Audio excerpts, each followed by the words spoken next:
যাদের শান্তি দরকার তারা নামাজ পড়বেন, যাদের ইজ্জত দরকার তারা নামাজ পড়বেন, যাদের দিলের মধ্যে একটু প্রশান্তি দরকার তারা নামাজ পড়বেন, যারা রিজিকে বরকত চান তারা নামাজ পড়বেন, যারা ধৈর্যের লেভেল বাড়াতে চান তারা নামাজ পড়বেন, যারা শুকরের মধ্যে একটু উন্নতি করতে চান তারা নামাজ পড়বেন, যারা ব্রেইনের মধ্যে শান্তি চান তারা নামাজ পড়বেন, যারা শরীরের অলৌকিক ব্যায়াম চান তারা নামাজ পড়বেন,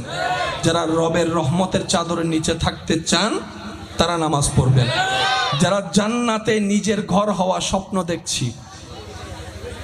আমরা যেন নামাজ পড়ি। আমি কাউকে জোর করছি না, কারণ জোর করে আর যাই হোক প্রেম হয় না, ভালোবাসা হয় না, মহাব্বত হয় না, আর প্রেম মহাব্বত ছাড়া রবের সাথে কোনো কানেকশন হয় না। যাদের শান্তি দরকার তারা নামাজ পড়বেন।